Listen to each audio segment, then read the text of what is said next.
Hello, and thank you for listening to the Testing the Spirits podcast. In this episode, we're going to be talking about elder authority. Have you ever seen someone commenting on Facebook or YouTube? Somebody makes a comment, somebody else doesn't like it, and they're like, "Who are your elders? I'm going to call your elders, and your elders are going to basically tell you what you're allowed to post or not post on the internet." So we're going to be talking about this elder authority. How much authority do elders have over the lives of their church members? Can they tell you what to post and not post on the internet? Can they tell you what to do during the week? Well, there's a situation. Here's why I'm talking about this. This got me thinking about it. I've seen this over the years. It's becoming more common. Someone will express a viewpoint on the internet, and someone else will be like, "Who are your elders?" And basically, I'm going to go and report you. Because do your elders know that you're doing this?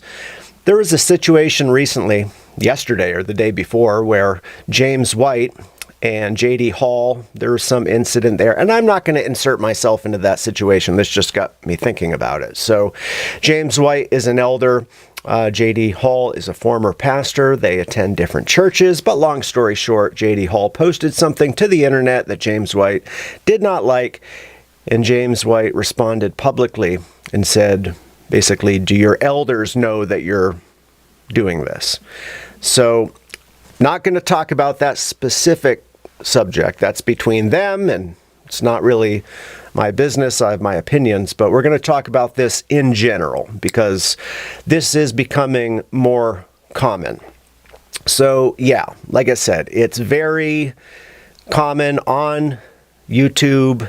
I'm sure it happens on Facebook, Twitter, social media. Somebody will express a viewpoint online and somebody will respond by typing, "Who are your elders?" And that is meant to maybe scare or intimidate somebody or let them know, I think you're doing something wrong and I'm going to report you to your church and they're going to put you under church discipline. And some people say, well, my elders have no authority over what I do on the internet. You know, they have authority in the church, but they don't have authority over my personal life. They don't have authority over my Facebook account. And this is, I think, a good opportunity to talk about how much authority elders have.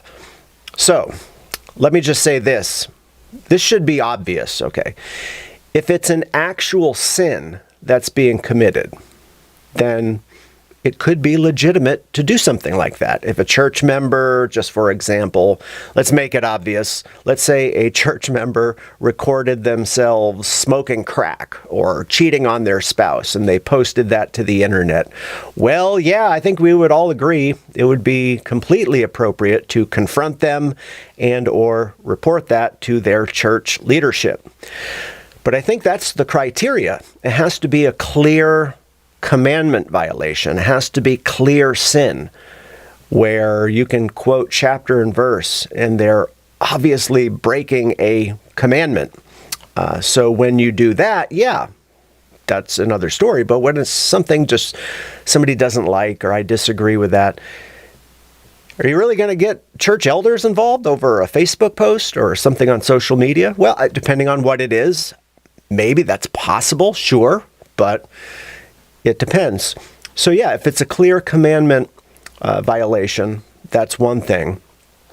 But what you can and cannot do during the week, you know, when it comes to subjective things, matters of an opinion, you know, getting elders involved or, you know, tattling on church, you know, to the church leadership or saying, you know, your elder, you need to get permission from your elders to do this or that. I think this can end up getting into abuse of authority.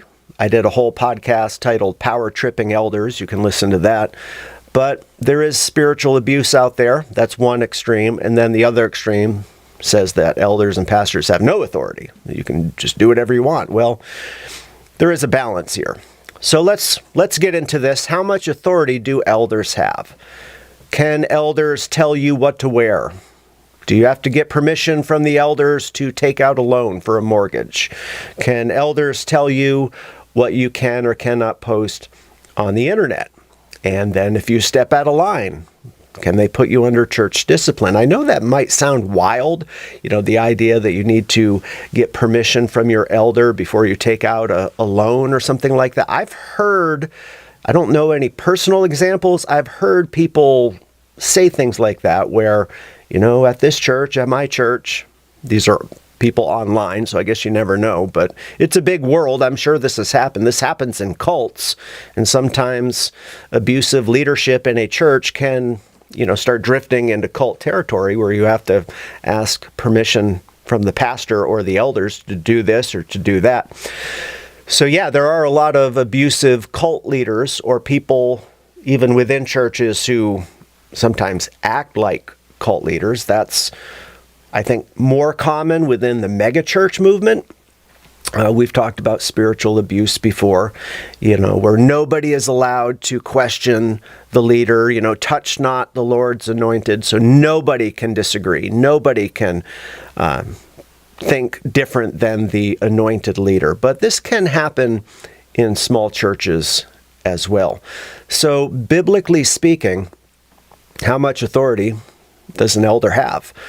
First of all, we need to recognize this is a delegated authority. Christ is the one who has all authority.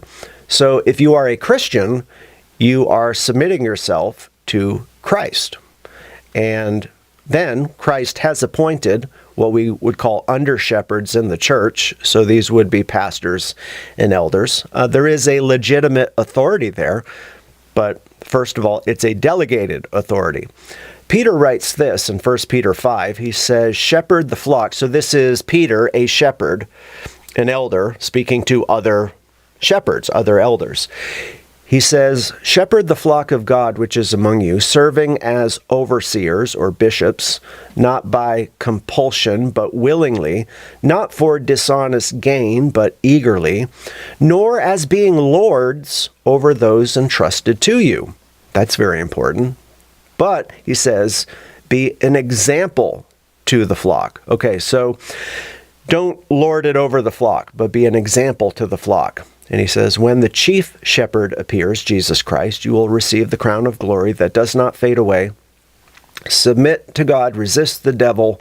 Likewise, you younger people, submit yourselves to your elders. Yes, all of you be submissive to one another and be clothed with humility, for God resists the proud but gives grace to the humble. So I think that would be the key verse on the subject. So we see that believers should submit. Certainly this applies within the church.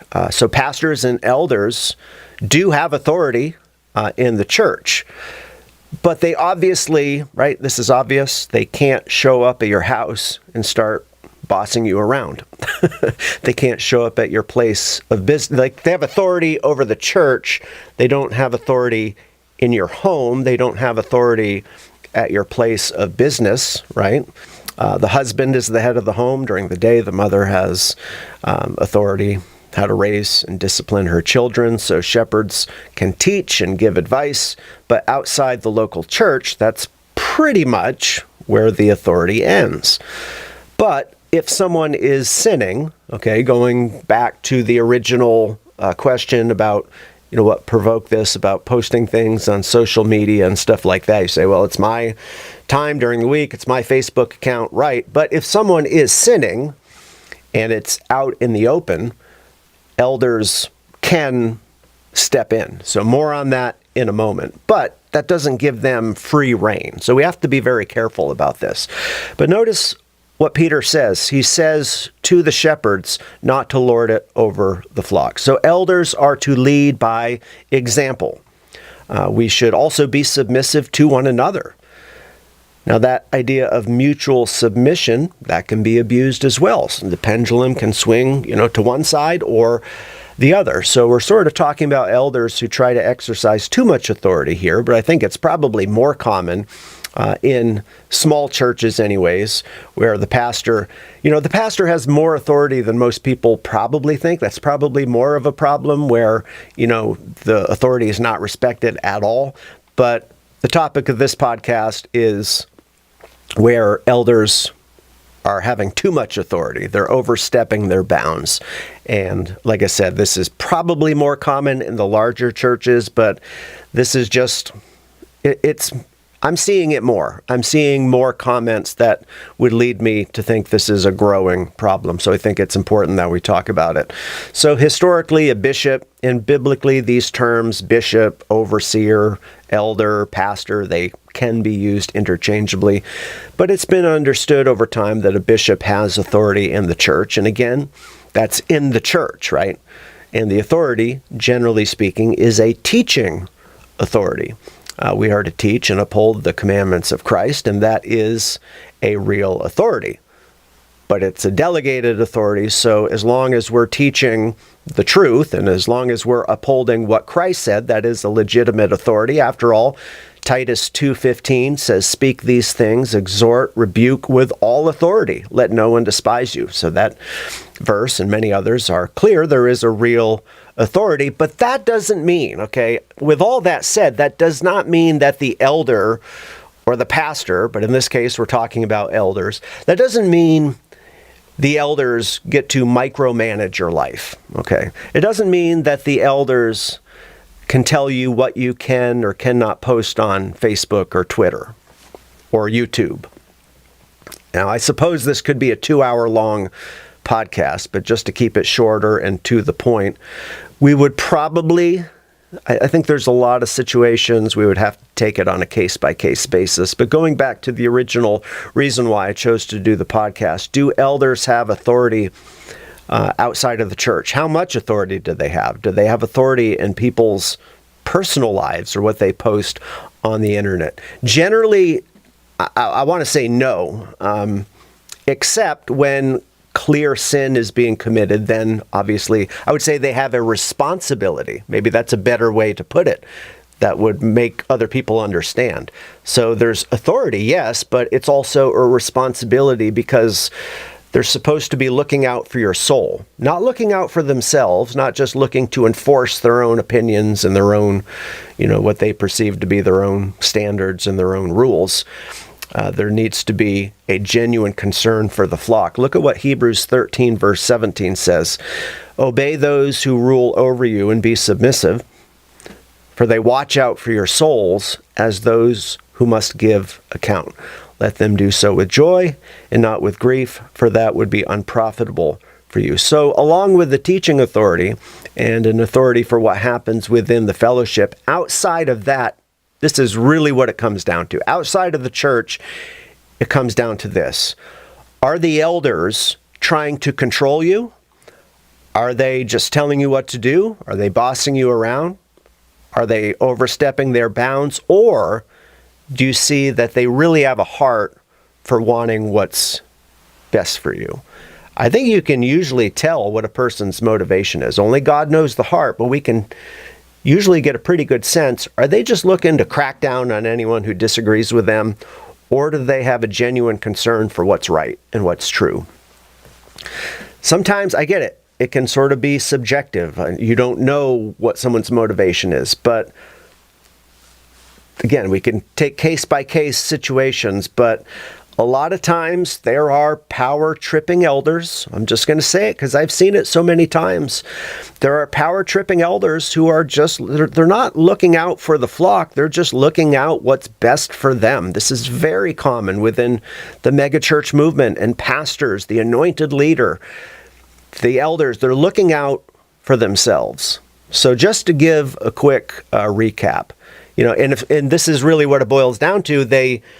They see someone disagreeing with them, someone's doing something they don't like, and they want to use their authority to crush someone else, people they disagree with. Well, you need to be very careful about that. So let's give one or two quick examples and then we'll close. So we've seen the recap, we've seen there is a real authority. We've talked about how authority can be abused, but just to keep this simple, when it all gets boiled down, when it comes to authority outside of the church, we get it. There's an authority in the church, but outside of the church, it really comes down to this. Elders really don't have much of a say outside of the church, except when there is clear and open sin, there is a responsibility to deal with that. But it has to be clear and open sin. You need to have clear chapter and verse why this is wrong. Not just, hey, I don't like it, so I'm going to make a big deal. Who are your elders? I'm going to get you in trouble. That shouldn't be the motivation. So, what authority do elders have outside of the ecclesia, outside of the church? You do not need to get permission. Again, this should be obvious, but you don't need to get permission from your elders to write articles on the internet. You don't need permission to start a YouTube channel. Maybe that's the best way to say it. Elders have authority in the church. They don't have authority over your personal life. But Jesus does. Okay, Jesus does. 1 Corinthians 6:20 says that we were bought at a price, and we should pray and seek his will daily. And we have the Holy Spirit to lead us and to guide us. And yes, be careful not to ignore spiritual guidance. The Lord has ordained leaders within the church, but they're not your boss. Right? The pastor is not your boss. The elder, in a lot of churches now, they're going in this direction of elder rule. And, one elder is assigned, okay, these people are under your care. This elder has these people. The elder is not your boss in the church. So at Morris Corner Church, where I'm the pastor, Jesus is the boss, not me.